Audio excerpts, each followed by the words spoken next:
At 19, Emma thought she knew everything about her family, until a stranger at her college graduation party called her by a name she'd never heard before. What he said next would shatter everything she believed about her mother, her past, and herself. If you enjoy stories like this, feel free to subscribe. It really helps the channel grow.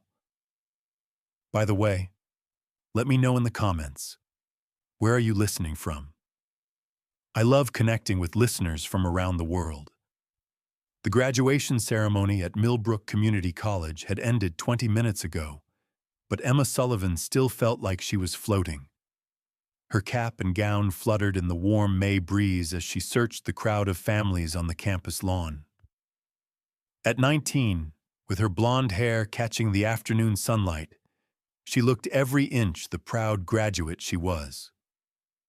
Her mother, Claire, stood near the refreshment table, nervously smoothing her auburn hair and checking her watch for the third time in 5 minutes. Emma waved and started walking toward her mother, dodging clusters of celebrating families and fellow graduates posing for photos. The sweet scent of lilacs from the campus gardens mixed with the aroma of punch and sheet cake from the reception table. She was almost to Claire when a man's voice called out behind her, "Excuse me, Sarah?" Emma turned, expecting to see a confused parent looking for their own daughter. Instead, she found herself face to face with a distinguished man in his early 40s. He had dark hair touched with silver and kind eyes that seemed oddly familiar, though she was certain they'd never met. His navy suit was well-tailored, and he carried himself with quiet confidence. "I'm sorry, but I think you have me confused with someone else," Emma said with a polite smile. "My name is Emma." The man stepped closer, studying her face with an intensity that made her uncomfortable. "You're not Sarah? Sarah Claire's daughter?" His voice held a note of wonder, as if he were seeing something miraculous. Emma glanced toward her mother, hoping Claire might rescue her from this strange conversation. But Claire had gone rigid by the punch bowl, her face draining of all color as she stared at the man with what looked like pure terror. "I don't know anyone named Sarah Claire," Emma said, turning back to the stranger. "And I really should get back to my family." But the man wasn't listening. His gaze had shifted to Claire, and Emma watched his expression transform from confusion to recognition to something far more complex. "Claire," he said softly, his voice carrying across the 20 feet between them. "My God, it really is you." Claire's purse slipped from her nerveless fingers, spilling lipstick and keys across the grass. She took a shaky step backward, then another, as if trying to escape an invisible net that was closing around her. "Michael?" The name escaped Claire's lips in a whisper that somehow carried clearly across the noise of the reception. "What are you doing here?" Emma looked between them, sensing currents of emotion she couldn't begin to understand. The cheerful sounds of graduation celebrations seemed to fade into background noise as tension crackled between her mother and this stranger named Michael. "Looking for you," Michael said, his voice rough with emotion. "Looking for both of you, for 19 years. "Both of us?" Emma's voice rose slightly, drawing curious glances from nearby families. She lowered it to an urgent whisper. "What does that mean?" Claire moved then, crossing the space between them with quick, desperate steps. Her hands were visibly shaking now. "Michael, please. Not here. Not now. How much longer did you think you could keep running?" Michael's tone wasn't angry, just infinitely sad. "She deserves to know the truth." "Know what truth?" Emma demanded, looking between them. "Mom, who is this man?" Claire's face was pale as winter morning. He's someone I knew a long time ago, before you were born." an old friend. But even as her mother spoke the words, Emma could tell she was lying. The way Michael looked at her wasn't the casual interest of a family friend. His gaze held the desperate intensity of someone memorizing every detail of her face, as if he might never see her again. The graduation reception continued around them, but their small group existed in a bubble of tense silence. Michael reached into his jacket pocket with deliberate slowness and withdrew a business card. "Emma," he said, his voice gentle but urgent, "if you ever want to know the truth about your family, about who you really are, call me." He pressed the card into her palm, and she felt how his fingers trembled slightly. Some truths have a way of finding you whether you're ready or not. Claire made a small, broken sound in her throat. "Michael, don't do this to her." "Do what?" he asked, never taking his eyes off Emma. "Give her the choice you never gave me?" The word choice hung in the air like a challenge. Emma felt something fundamental shift in the space between them, though she couldn't name what it was. Around them, families continued celebrating, but she felt as if she'd been pulled into a different reality entirely. Michael was already walking away, his shoulders straight despite the obvious pain in his eyes. At the edge of the reception area, he paused and looked back one final time. The expression on his face, hope mixed with heartbreak, would haunt Emma's dreams for weeks to come. Claire stood frozen, watching him disappear into the crowd of departing families.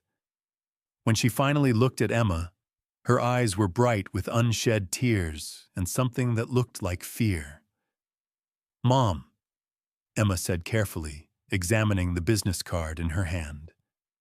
Michael Harrison, it read, followed by a local phone number. In the bottom corner, written in neat script, were the words, "For Sarah, when she's ready." "What just happened here?" Emma asked. Claire bent to gather the scattered contents of her purse, her movements jerky and uncontrolled. "Nothing, sweetheart. Nothing that matters now." But Emma stared down at the card again, at that name written in the corner. Sarah. The same name Michael had called her, the name that had made her mother go white with terror. "Who is Sarah?" she pressed. Claire straightened slowly, clutching her purse like a shield. "No one. Just someone he used to know. Someone who looked like you, maybe." Emma knew her mother was lying. She'd inherited Claire's intelligence and her stubborn streak, and she could hear the careful construction in every word. But something in her mother's eyes, a vulnerability Emma had never seen before, made her hold back the dozen other questions crowding her throat. As they walked to their car in heavy silence, Emma kept turning the business card over in her fingers. The graduation that had seemed so important an hour ago now felt like the least significant thing that had happened to her all day.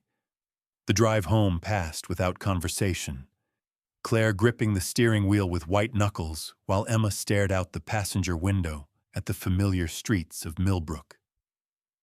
Everything looked exactly the same as it had this morning, but somehow different too, as if she were seeing her hometown through a stranger's eyes. It wasn't until they pulled into the driveway of their small blue house that Claire finally spoke. "Emma, I need you to promise me something." "What?" "Promise me you won't call that number. Promise me you'll throw away that card and forget this whole thing ever happened." Emma looked at her mother, really looked at her. Claire's auburn hair had escaped its careful styling. Her lipstick was gone, and there were lines of strain around her eyes that Emma had never noticed before. "Why?" Emma asked softly. "Because I'm asking you to. Because I'm your mother. And I know what's best for you." Claire's voice cracked slightly on the last words. Emma climbed out of the car without answering, the business card burning like a secret in her palm. As she walked toward the house, she heard her mother whisper something behind her, too quiet to make out the words. But it sounded like a prayer. Or maybe a goodbye. The next morning found Emma sitting at their kitchen table, staring at Michael's business card, while Claire moved around the room like a caged animal. The familiar yellow kitchen with its checkered curtains and worn linoleum suddenly felt too small, too suffocating. Claire had been up since dawn. Emma could tell by the multiple coffee pots brewing on the counter and the nervous energy radiating from her mother's every movement. "You didn't sleep well," Emma observed, watching Claire pour yet another cup of coffee she wouldn't drink. "I slept fine," Claire lied. Her back turned as she rearranged items on the counter that didn't need rearranging. "Just excited about your graduation. Such a big day for you."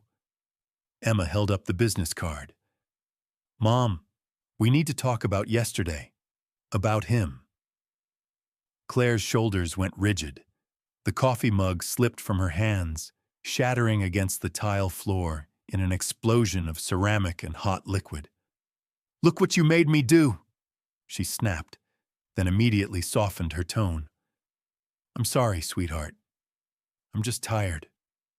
"You're scared," Emma corrected, rising to help clean up the mess. "And you're lying to me. Who is Michael Harrison, really?" Claire knelt on the floor, gathering pieces of broken ceramic with shaking hands. "He's no one important. Someone from my past who should have stayed there. Then why are you acting like he's some kind of threat?" Emma crouched beside her mother, noting the deep circles under Claire's eyes and the way her hands trembled. "Mom, you look like you've seen a ghost." "Maybe I have." The words slipped out before Claire could stop them. She closed her eyes, as if regretting the admission. "What does that mean?" But Claire was already standing, dumping the ceramic pieces into the trash with unnecessary force. "It means some people should stay in the past where they belong. Some doors should stay closed." Emma studied her mother's profile, seeing new lines of strain etched around her eyes and mouth. "The way he looked at me yesterday, it wasn't like looking at a stranger. It was like he knew me." "Emma, please." Claire's voice cracked. "Just let this go. Trust me when I say that man is trouble. The kind of trouble that follows you no matter how far you run." The words hung in the air between them, loaded with meaning Emma couldn't quite grasp. "How far we run? Mom, what are you talking about?" Claire turned away, busying herself with wiping down already clean counters. "Nothing. I misspoke." But Emma had caught the slip, and her mind was already working. She thought about their life in Millbrook, how they'd moved here when she was 3, how Claire had always been vague about their life before. No relatives, no old friends, no photos from Emma's early childhood. "We're not from here originally, are we?" Emma asked quietly. Claire's cleaning cloth stilled against the counter. "Of course we are. We've lived in Millbrook your whole life." "No, we haven't. I remember moving here. I was little, but I remember boxes and a different house with different wallpaper." Emma's voice grew more certain as buried memories surfaced. "Where did we live before Millbrook?" "You were too young to remember anything clearly," Claire said, but her voice lacked conviction. Emma felt a chill run down her spine. All her life, whenever she'd asked about their past, Claire had deflected or changed the subject. She'd assumed her mother was just private, maybe sad about Emma's father's death. But now she wondered if there was something darker behind the silence. Later that afternoon, while Claire ran errands in town, Emma found herself drawn to her mother's bedroom. She'd never snooped before, had never felt the need to. But the conversation with Michael had planted seeds of doubt that were growing by the hour. Claire's dresser was neat and organized, just like everything else in their house. But as Emma carefully moved a jewelry box to look behind it, something crinkled under the wooden base. Her heart racing, she lifted the heavy dresser slightly and pulled out a folded photograph that had fallen into the narrow space. The photo was old, the colors slightly faded, but the image was clear enough to stop Emma's breath. It showed a much younger Claire, maybe 19 or 20, laughing at something off camera. She was visibly pregnant, her hand resting protectively on her rounded belly. And beside her, with his arm around her shoulders, was Michael Harrison. Emma sank onto her mother's bed, staring at the photograph with trembling hands. Claire looked happy in the picture, radiant in the way pregnant women sometimes do. And Michael, he was looking at Claire with such obvious love and wonder that it made Emma's chest ache. The front door slammed downstairs, and Emma heard Claire's voice calling out, "Emma? I'm home!" Panic seized her. She quickly slipped the photograph into her pocket and rearranged the jewelry box exactly as she'd found it. By the time Claire appeared in the doorway, Emma was sitting innocently on the bed. "What are you doing in here?" Claire asked, suspicion evident in her voice. "Just wanted to talk to you somewhere quiet," Emma lied smoothly. "Away from all those broken coffee mugs." Claire's expression softened slightly. "I'm sorry about this morning. I know I've been acting strange. It's just, seeing Michael again brought back a lot of painful memories." "Memories of what?" Claire sat down beside Emma, her shoulders sagging with exhaustion. "Of a time in my life when I made some very difficult choices. Choices I had to make to protect the person I loved most in the world." "Me?" Emma guessed. "You," Claire confirmed, reaching out to smooth Emma's blonde hair. "Everything I've ever done has been to keep you safe and happy."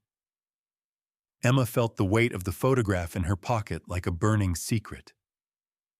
Safe from what? But before Claire could answer, Emma's phone rang. She glanced at the caller ID and saw a number she didn't recognize.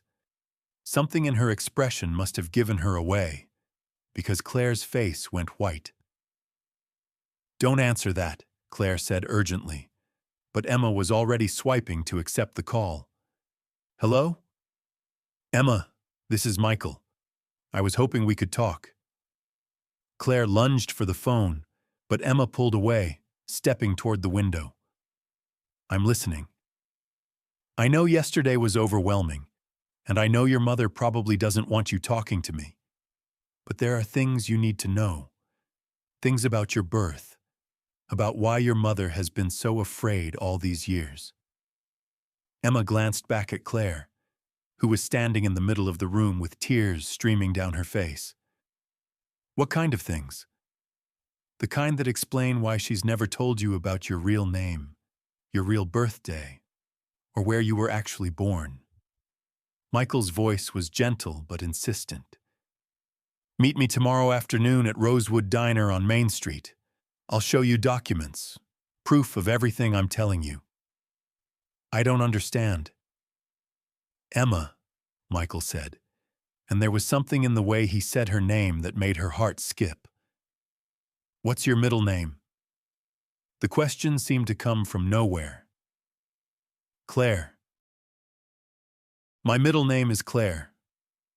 The silence on the other end of the line stretched so long, Emma thought the call had dropped. When Michael finally spoke, his voice was thick with emotion. "She named you after herself. She said she'd never do that. Said it was too dangerous. But she did it anyway." "Dangerous? What do you mean, dangerous?" "I'll explain everything tomorrow.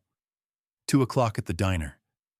But Emma, whatever your mother tells you about me, whatever she says I did, just remember that people can change.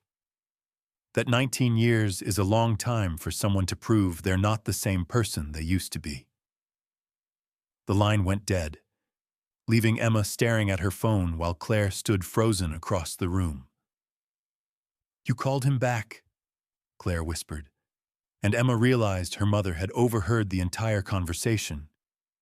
"He called me," Emma corrected. "And Mom, I need to know what's going on. This isn't just about some old boyfriend, is it? This is about me, about who I really am." Claire's composure finally shattered completely. She sank into the chair by her vanity table, burying her face in her hands. "I tried so hard to protect you from this. I gave up everything, my family, my friends, my entire life, to make sure you'd never have to know." "Know what?" Emma demanded, pulling the photograph from her pocket. "That you were happy once? That you loved him? That he loved you?" Claire looked up and saw the photo in Emma's hand. The color drained from her face so completely that Emma thought she might faint. "Where did you find that?" "Behind your dresser. How long have you been hiding it there?" Claire reached for the photograph with trembling fingers. 19 years, she whispered. "I've been carrying it for 19 years, moving it from house to house, hiding to hiding place. I told myself I should throw it away 1,000 times, but I couldn't." "Because you still love him?" "Because it's the only picture I have of us when we were happy, before everything went wrong." Claire looked up at Emma with eyes full of old pain. "Before the night you were born, when I realized I had to choose between the man I loved and keeping my daughter safe." Emma felt the ground shifting beneath her feet. "What happened the night I was born?" Claire closed her eyes, as if the memory was too painful to face with them open. "Something that made me understand that some people, no matter how much you love them, are too dangerous to have around a child. So I ran. I took you and I ran, and I never looked back. Until yesterday." "Until yesterday," Claire agreed, "when the past finally caught up with us." The next afternoon, Emma pushed through the doors of Rosewood Diner 15 minutes early. Her nerves stretched tight as piano wire. The familiar smell of coffee and apple pie usually comforted her, but today it made her stomach churn. She chose a corner booth where she could watch the door, her hands fidgeting with the salt shaker as she waited. Michael arrived exactly at 2 o'clock, carrying a manila envelope that looked thick with documents. He slid into the seat across from her, and Emma was struck again by how familiar his eyes seemed, how they crinkled at the corners just like hers did when she smiled. "Thank you for coming," he said quietly. "I wasn't sure you would." "I almost didn't," Emma admitted. "My mother spent all morning begging me not to meet you. She said you'd fill my head with lies." Michael's expression grew pained. I suppose from her perspective, that's what the truth might sound like. He opened the envelope and pulled out a document that made Emma's breath catch. It was a birth certificate, but not the one she'd seen before.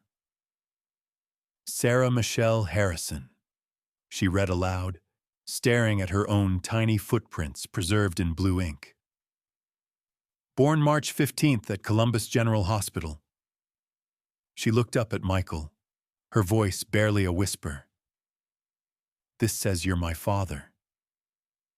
"I am your father," Michael said simply. "And your real name is Sarah, not Emma. Your mother changed it when she took you and disappeared from the hospital the night you were born." Emma felt the world tilt around her. "That's impossible. She would have told me. She wouldn't lie about something this important." Michael spread more documents across the table. Hospital records, a social security card with her real name, and finally, a letter in Claire's handwriting.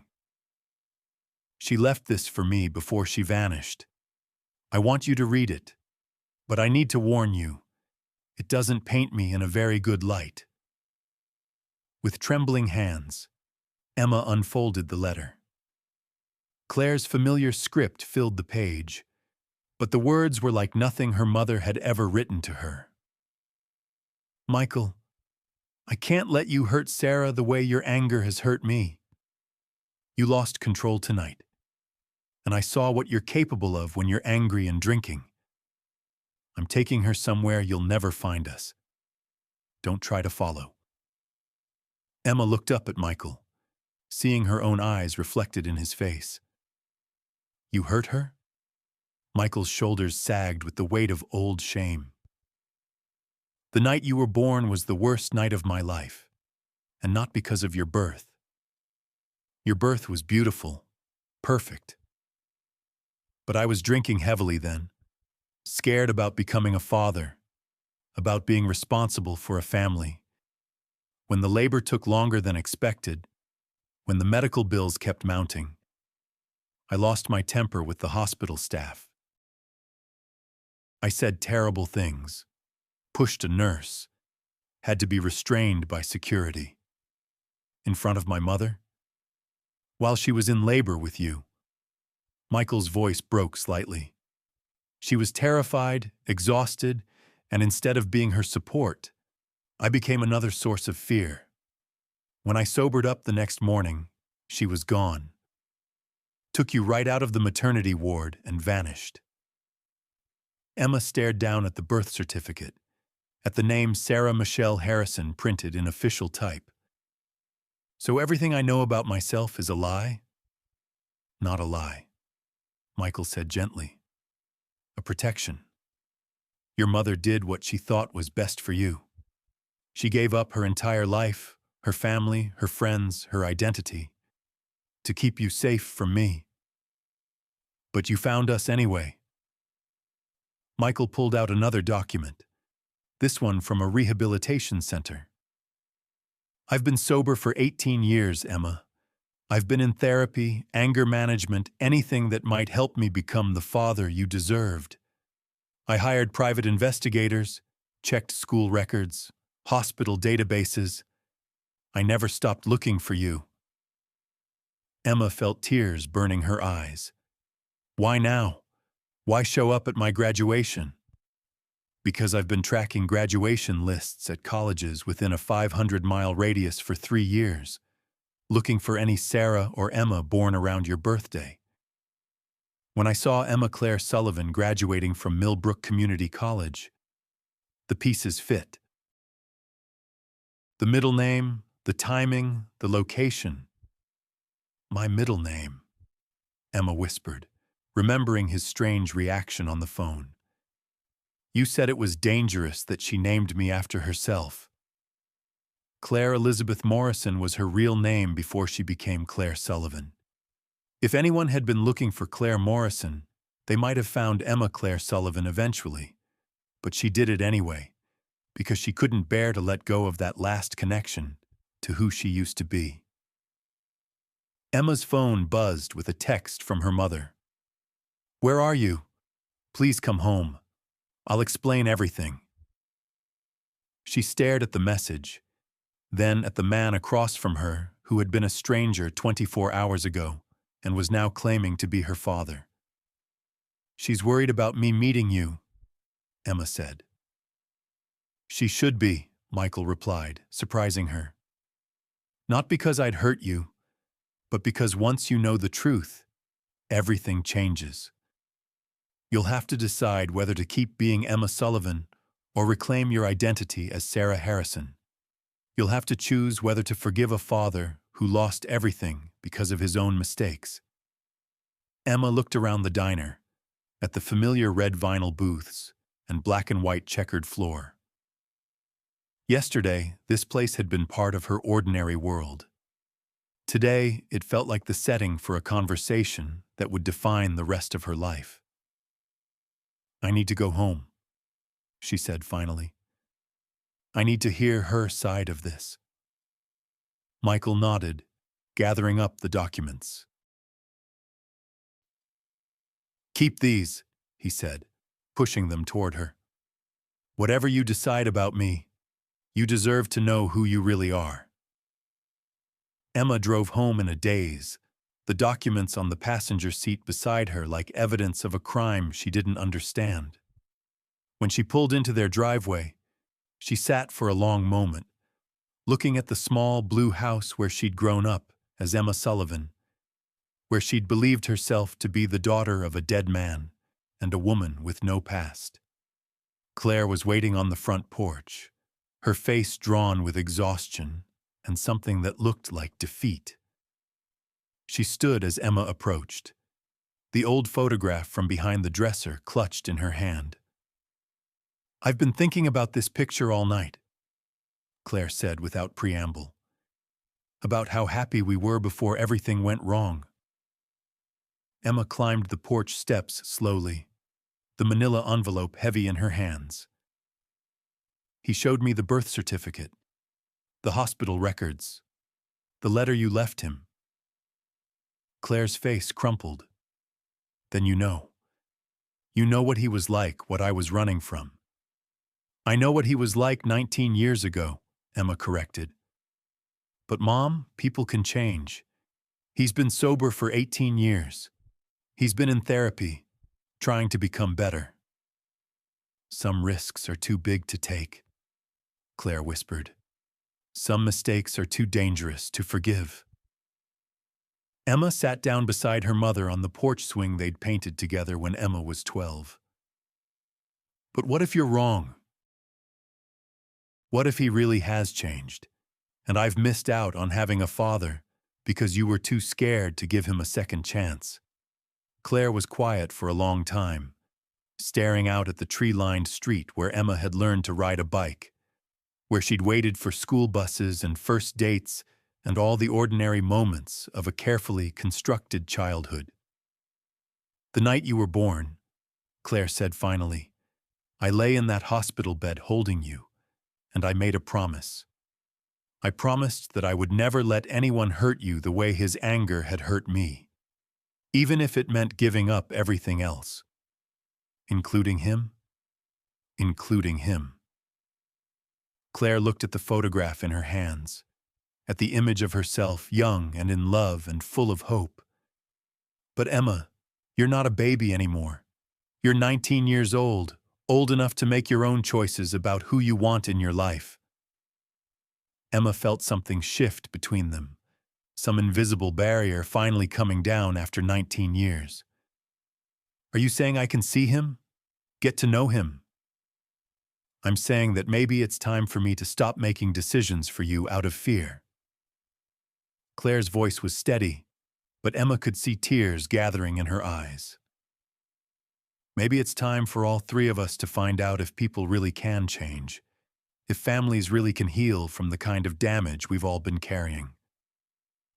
They sat together in the gathering dusk, two women who had shared 19 years of secrets and protection and love.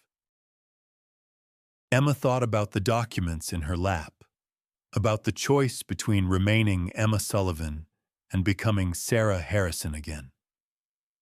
About the father who had spent 18 years becoming worthy of a second chance and the mother who had spent 19 years keeping her safe from needing one. What happens now? Emma asked. Claire reached for her hand, squeezing it tightly. Now you decide who you want to be. Emma or Sarah, or maybe some combination of both. You decide whether Michael Harrison gets to be part of your life and how much of one. You decide what our family looks like going forward. Emma looked down at the birth certificate visible through the envelope's opening, at the name Sarah Michelle Harrison printed in official black ink. Tomorrow she would have to choose between the safety of the life she'd known and the uncertain promise of the truth she'd discovered. Tonight she was simply a 19-year-old girl sitting on a porch swing with the mother who had sacrificed everything to protect her. watching the stars emerge over a small town that had been built on love and fear and the kind of secrets that could only stay hidden for so long. "I want to try," Emma said finally. "I want to see if we can all learn to be a family, even if it's not the kind of family any of us planned." Claire smiled through her tears, and for the first time in 19 years, it looked like a smile without shadows. "Then that's what we'll do. Together."